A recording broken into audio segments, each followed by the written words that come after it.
The Greeks used to build at the highest point of a city a castle for security, which was called Acropolis. That's why in Greece there are many Acropolis. The most important and well known is the Acropolis of Athens, which had been inhabited since the 3rd millennium BC, 3,000 years before Christ. On the top, the palace. Of course, don't imagine that it was a huge construction, a small building, all around the wall, outside of the whole house of people. So the Acropolis was castle. Acropolis means top of the city. It comes from two Greek words. Acro is the highest point, like acrobat, acrophobia. Polis is the city. Neapolis, Constantinopolis. And the question why they made the Acropolis a castle and not the other 6 hills which are in Athens. In Athens, as in Rome, there are 7 hills, but only the Acropolis had been inhabited since that time, because only in the Acropolis there was a well with drinking water. Water in that time was important. They didn't have the systems that we have now. Buildings were in perfect condition up to the 15th century after Christ, when Ottoman Turks occupied Greece, took the Acropolis and put in the buildings in the Acropolis gunpowder and soldiers. So the place was a military base of the Turks for 400 years. During the time, there was a war between Turks and Venetians, Italians. Venetians bombardized the Acropolis. Some of the bombs fell there where they kept gunpowder, exposed the upper part of the buildings, destroyed.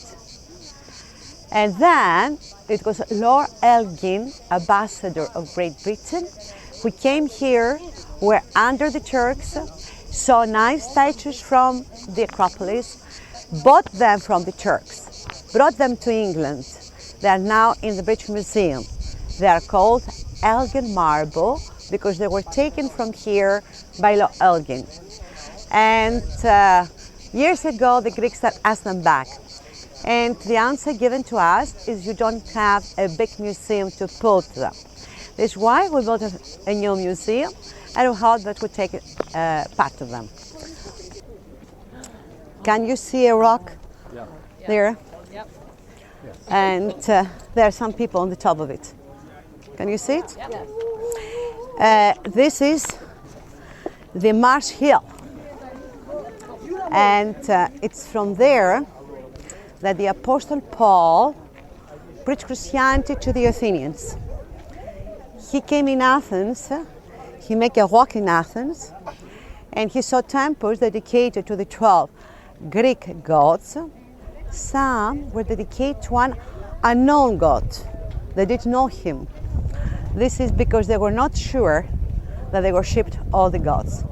They were afraid that probably there was a god, that they didn't know him, and because they didn't want to offend him, they had temples dedicated to an unknown god, in case and in order to be sure that they worshipped all the gods.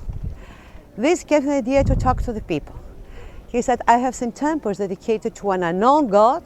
For this god, which is real, I'm going to talk about. He preached Christianity from that rock. That is the temple of Nike in Ionic Quarter.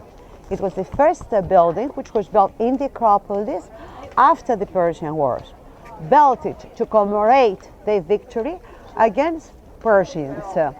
And it had 4 columns in front, 4 columns in the back, a room inside where they kept Statue of Victory. Statue of Victory is always with wings. In that one, not any wing, because the Athenians were afraid victory with the wings should fly away. Cut off the wings of the statue, gave the name to the whole temple, Temple of Wingless Victory, without wings. It had been restored. See in the building white pieces. The white pieces that you see are the new pieces of marble. Though they take marble from the same place where they had taken in ancient times, there is a difference in the color. Original marble was white, as the white pieces, but the pollution, the time, turned the color of the marble from white to cream. In some of the big blocks, there are small blocks, rectangular. Can you see them? Because they left pieces with rocks. Very difficult to lift them if the pieces were smooth. This is why in each side of the big block, they put a small block. Around the small block's wraps, they left it easily, then cut it and smooth it. Some of them are cut, some others not, because this wall had never finished. Had never finished because another war, civil, between Athens and Sparta, the two big cities, broke out. The other building is called Erechthion. It is Ionic order. The Parthenon is Doric order. Now see the difference between the two orders. Doric is bigger, Ionic is smaller, more elegant, more decorate. First temple that we have seen of Nike was also Ionic order. And the shape of the building of the Erechthion is unusual. And this is because it was dedicated to three divinities: God Poseidon, Goddess Athena, and Erechthion. And in front of us there is the famous portico of the Caryatids, where they had put 6 statues of girls to support the roof instead of columns. Gave the name Caryatids from a Greek city named Carias. It's the women of the city of Carias were famous for their beauty. So it's supposed that the statues represent girls of the city of Carias, which were the most beautiful girls in Greece.